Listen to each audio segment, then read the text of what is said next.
सुप्रभात विद्यार्थियों। आज कक्षा 10 विषय हिंदी व्याकरण, जो मैं व्याकरण के अंदर मैं आपको भेजा था पीडीएफ। उम्मीद है कि आपने उन पीडीएफ को देखा होगा और आपको जो व्याकरण का अपना टॉपिक चल रहा था रस के उदाहरण, इन रस के उदाहरण के अंदर मैंने आपको पहले ही बताने का प्रयास किया था कि पेपर के अंदर एक उदाहरण अवश्य पूछा जाता है। तो सभी रसों के उदाहरण की पीडीएफ भी मैंने आपको भेज दी है और अब जो है वो उदाहरण को समझाने का प्रयास भी मैं कर रहा हूँ। जो उदाहरण है, देखिए, रस के अवयव, रस को पहचानना और रस के उदाहरण, ये तीनों ही चीज बहुत ही महत्वपूर्ण है इस टॉपिक के अंदर, जिसमें से प्रश्न आते ही हैं। अब इसी क्रम में आज हम भक्ति रस और रौद्र रस के उदाहरणों को समझने का प्रयास करेंगे। उम्मीद है कि आपको ये भक्ति रस और रौद्र रस के उदाहरण इस वीडियो को देखने के बाद समझ में आ जाएंगे, आप इन्हें याद करेंगे। अगर ये वीडियो आपको पसंद आए तो लाइक, कमेंट और शेयर अवश्य कीजिए। देखिए, सबसे पहले चलते हैं भक्ति रस का उदाहरण। देखिए, भक्ति रस का उदाहरण देखने से पहले भक्ति समझिए। देखिए, भक्ति क्या है? जो अपने ईश्वर के प्रति भक्ति करते हैं, जो अपने भगवान के प्रति आराधना करते हैं, जो अपने भगवान के प्रति पूजा करते हैं, वो क्या है? भक्ति है। संसार में जो मनुष्य हैं वो अपने अपने धर्म के अनुसार किसी न किसी की पूजा करते हैं, किसी न किसी की इबादत करते हैं, प्रार्थना करते हैं। वो सब चीज किसमें आती है? भक्ति में आती है। भक्ति अब मतलब ये है कि अपने अपने आराध्य के प्रति क्या है, अपना प्रेम भाव व्यक्त करते हैं, भक्ति करते हैं, उनके भजन गाते हैं, उनकी पूजा करते हैं, सुबह उठने के बाद उनको जो है वो उनकी पूजा अर्चना करते हैं। तो ये सब चीजें किसमें आती है? भक्ति में आती है। जो इस प्रकार के दोहे हैं जिनमें ये भावना दिखाई देती है, वो कौन से हो जाएंगे? भक्ति रस के उदाहरण हो जाएंगे। जिनमें इस तरह की भावना दिखाई दे रही है, जिसमें इन तरह की सोच दिखाई दे रही है, वो कौन से उदाहरण हो जाएंगे? भक्ति रस के उदाहरण। सबसे पहले देखिए भक्ति रस का स्थायी भाव। उम्मीद है आपको याद हो गए होंगे। भक्ति का स्थायी भाव क्या है? इस देव विषक गति। देखिए, भक्ति का स्थायी भाव क्या है?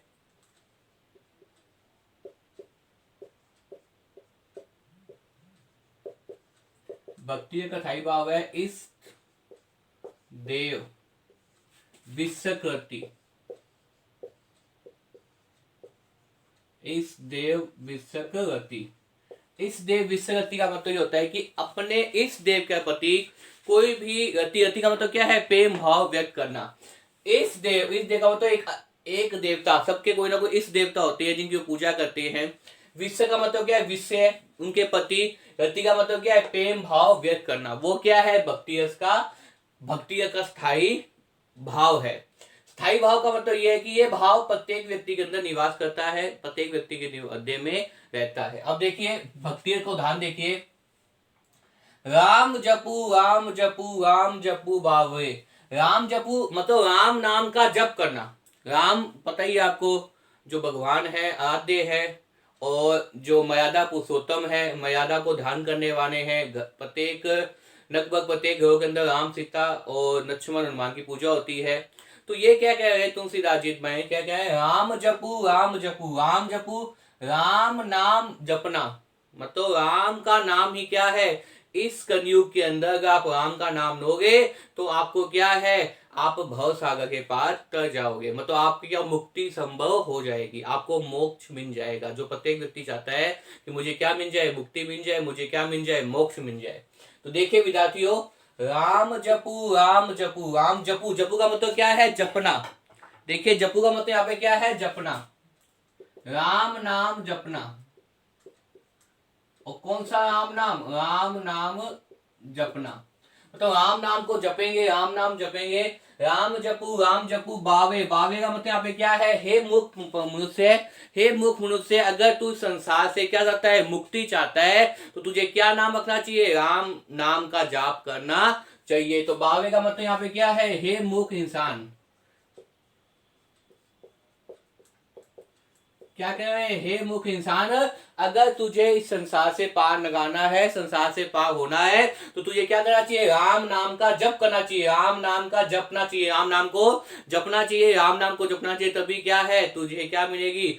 मुक्ति मिल पाएगी। तो क्या कर रहा है इस संसार के अंदर? मूर्ख इंसान क्यों कहा है? देखिए, इस दोहे में बावे का मतलब मूर्ख इंसान क्यों कहा है? क्योंकि तुम संसार के अंदर राम का नाम को छोड़कर बाकी सब किया कर है, बाकी सब मोह माया में लिप्त है। इस कारण से क्या है, भगवान की भक्ति नहीं कर रहा है। और जब तक तू भगवान की भक्ति नहीं करेगा तेरी मुक्ति संभव नहीं है। इसने क्या करा, राम जपू राम जपू राम जपू बावे, कि हे मूर्ख इंसान तू क्या कर, राम नाम का पाठ जप। तू राम नाम को क्या कर, राम नाम की वंदना कर, राम नाम को जपेगा तो ही क्या है तुझे मुक्ति मिले पाएगी। घोर भव नी नदी राम निज नावे। घोर भव निधि का मतलब क्या है, समुंदर। ये जो भव सागरोपी समुद्र है, मैंने बताया था आपको कि ये जो भव सागरोपी समुद्र है, भव सागरोपी समुद्र से पार निज नाव। निज का मतलब क्या है, अपनी। निज का मतलब यहाँ पे क्या है, अपनी नाव।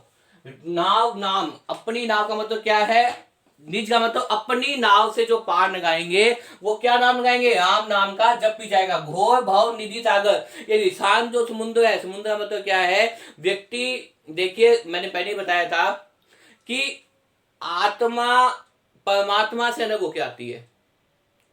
जब आत्मा परमात्मा से अलग होकर आती है और आने के बाद में इस संसार में क्या करती है, विचरण करती है।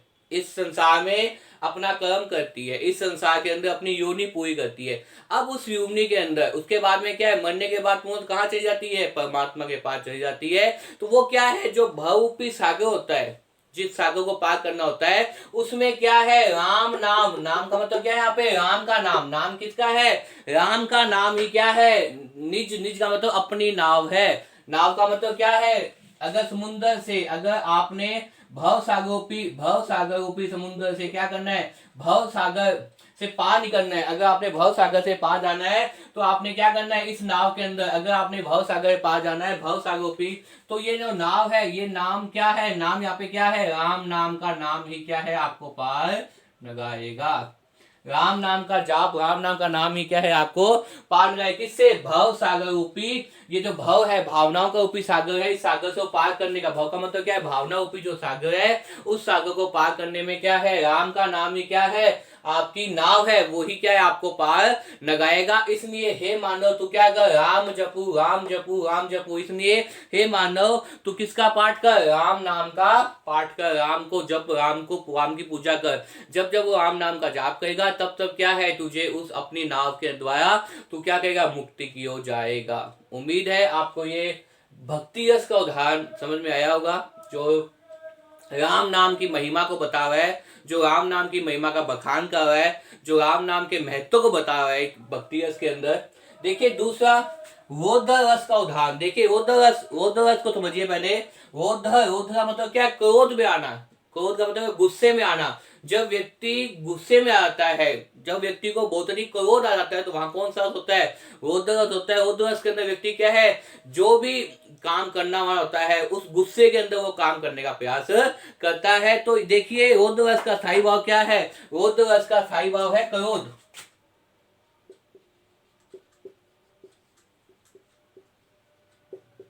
रोद्र रस का स्थायी भाव क्या है भाई, रोद्र रस का स्थायी भाव क्रोध है। रोद्र का स्थायी भाव क्रोध है। और अब देखिए, हे नप बानक कान बस बोनत तो ही न संभावा। हे नप बानक, अब ये जो उदाहरण आपके सामने रोद्र रस का है, ये आपको पता है, आपका जो चैप्टर है, सेकंड चैप्टर क्षितिज के अंदर तुलसीदास, और तुलसीदास का एक आपके पसंद लगा हुआ है, वो लगा हुआ है राम परशुराम संवाद, उससे मैंने लिया है।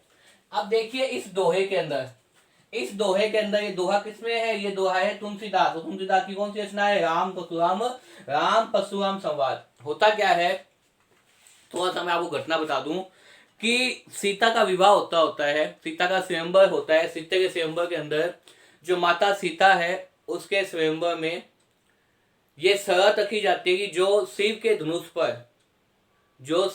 पे क्या करेगा, पतंजा चढ़ा देगा। शिव के धनुष पतंजा मतलब होता है धागा चढ़ा देगा, जिससे क्या है, वो ही उसी से क्या करेंगे, सीता का विवाह कर देंगे।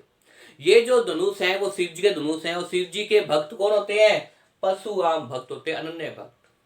राम जब सभी राजा इस कार्य से अनभिज्ञ हो जाते हैं, इस कार्य को नहीं कर पाते, तब राम आते हैं और वो शिव धनुष को जो ऊपर पतंजा पतंजा मतलब धागा चढ़ाने का प्रयास करती है, और जब वो धागा बांधते होते हैं उसी समय वो शिव धनुष क्या है, टूट जाता है। और टूटने के बाद में जब वो टूट जाता है तो परशुराम जो कि कहीं बैठे होते हैं उनको ध्यान आता है कि आज पृथ्वी के ऊपर, धरती पर क्या है, धरती पर विष्णु शिव का धनुष जो है वो टूट गया है। वो तुरंत उस राज्यसभा में आ जाते हैं। तब राम तो कुछ नहीं कहते, लेकिन परशुराम और लक्ष्मण के बीच में क्या होते हैं, कुछ वाद विवाद होता है। उसी का ये उदाहरण है जब परशुराम इसमें बोल रहे हैं, परशुराम और किसके बीच में, लक्ष्मण के बीच में। परशुराम लक्ष्मण के बीच में क्या है, कुछ वाद विवाद होता है। उसी वाद विवाद में से ये दोहा आपके सामने है, देखिए।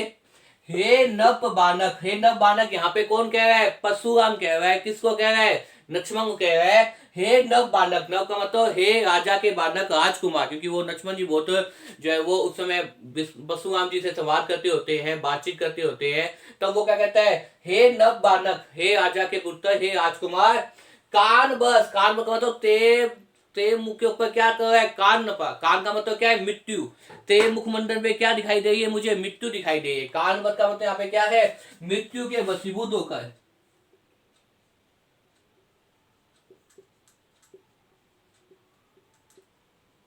मृत्यु के वशीभूत होकर बोनत तो ही है संसारा। तो बोल रहा है और तो समन के नहीं बोलना। संभार का मतलब क्या है, समन का बोलना। तू समन का नहीं बोलना है। बोनत का मतलब बोलना। तो ही का मतलब तू, हे नव बानक, हे राजा के पुत्र राजकुमार, तू इस समय क्या कर रहा है भाई, तू कान के बस होकर, कान का मतलब मृत्यु तेरे दिखाई दे रही है, मृत्यु के बस में होकर इस प्रकार से बोल रहा है। समन कर नहीं बोल रहा है, तुम कोई साथ समन के नहीं बोल रहे हो। और तुम क्या कह रहे हो, बोल रहे हो, समन कर नहीं बोल रहे हो। धनु है सम त्रिपुरारी धनु। धनु का मतलब यहाँ पे धनुष है। जब परशुराम जी कहते हैं कि सम का मतलब समान, और त्रिपुरारी धनु, त्रिपुरारी धनु का मतलब होता है, त्रिपुरारी किस कौन है भाई, त्रिपुरारी मतलब शिव, मतलब शिव का धनुष। त्रिपुरारी धनु का मतलब यहाँ पे क्या है, त्रिपुरारी धनु का मतलब है यहाँ पे शिव का धनुष।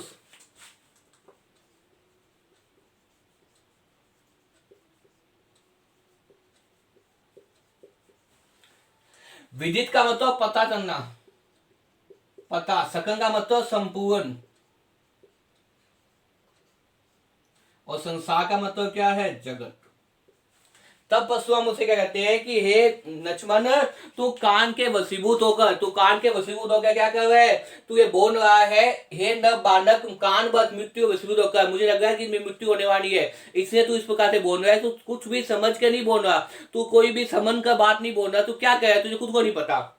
आगे देखिए, धनु ही सम, धनु ही सम का मतलब धनुष, जो धनुष है, सम का मतलब समान। जब परशुराम जी कहते हैं कि शिव का धनुष क्यों तोड़ दिया राम को, तो लक्ष्मण कहते हैं कि हमने तो बचपन में बहुत ऐसे धनुष तोड़े हैं, अब एक धनुष टूट गया तो इसमें क्या इतना दुखी हो रहे हो, क्यों इतना जो क्रोधित हो रहे हो, गुस्से के अंदर। तो परशुराम जो है वो उसमें बहुत अधिक गुस्से में है, तो इसमें कौन सा रस है, रोदर रस है। तो परशुराम गुस्से में तो कहते हैं कि धनु ही सम, धनु का मतलब धनुष, सम का मतलब समान, टिपुआई, टिपुआई धनु का मतलब यहाँ पे क्या है, देखिए, धनु का मतलब धनु, सम का मतलब समान, त्रिपुरारी धनु का मतलब यहाँ पे क्या है, शिव का धनुष। तो शिव का इतना जो भव्य धनुष है उसकी तुलना संसार के बाकी धनुष से कर रहे हैं। परशुराम कहे लक्ष्मण से, लक्ष्मण कहते हैं हमने तो बहुत से धनुष तोड़ दिए, तो आप इसी एक धनुष पे क्यों इतना गुस्सा कर रहे हैं, क्यों इतना क्रोधित हो गए। तो वो परशुराम क्या कहते हैं, धनु ही सम त्रिपुरारी धनु, की ये जो धनुष है, सम का मतलब समान, तूने शिव जी के इतने महान, त्रिपुरारी धनुष का मतलब शिव के इतने महान धनुष का, इतने भव्य धनुष की तुलना संसार के बाकी धनुष से कर दी। विदित संकन तुम्हारा, तुम्हें पता है संपूर्ण संसार में जो शिव का धनुष क्या है, वास्तव में अलौकिक है। कौन सा धनुष, वास्तव में शिव का धनुष क्या है भाई, अलौकिक है। उसे खंडित नहीं करना चाहिए था, उसे खंडित नहीं करना चाहिए। तो जितने भी खंडित किया है, परशुराम कहते हैं वो मेरे सामने आ जाए, जब परशुराम जो सभा में आते हैं तो सभी आजा माजा क्या है, घबरा जाते हैं कि परशुराम जो है वो बहुत ही क्रोधित में है। तब परशुराम कहते हैं कि मुझे तो वो व्यक्ति दे दो जिसने शिव का धनुष क्या किया है, भंग कर दिया। भंग का मतलब शिव का धनुष तोड़ दिया है। तब वो कहते हैं कि तू क्या कर रहा है, हे लक्ष्मण बानक, हे नव बानक, कान बस बोल तो ही न समान, तू कान के बस होकर, मृत्यु के वशीभूत होकर ऐसी बातें बोल रहा है। तुझे समझ में नहीं है कि तू क्या बोल रहा है, समझ कर नहीं बोल रहा है, तू किससे क्या बात कर रहा है। धनु ही सम त्रिपुरारी धनु, तुम सभी धनुष के समान ही शिव का धनुष समझ है। सबकी शिव का धनुष क्या है, विदित का मतलब पता है, शंकर का मतलब संपूर्ण संसार को, संपूर्ण संसार को पता है कि शिव का धनुष क्या है, बहुत ही भव्य है, बहुत ही अनमोल है और बहुत ही महत्वपूर्ण है। लेकिन तूने क्या किया है, तूने उसको दूसरे धनुष के समान तूने उसकी तुलना कर दी है। इस प्रकार से जो है वो परशुराम क्या है यहाँ पे बहुत ही गुस्से के अंदर कह रहे हैं। तो यहाँ पे कौन सा हो जाएगा, रौद्र का सही भाव क्या है, क्रोध। उम्मीद है आपको आज की वीडियो के अंदर भक्ति रस और रौद्र रस के उदाहरण समझ में आ गए होंगे। इन उदाहरणों को आप याद कीजिए। धन्यवाद।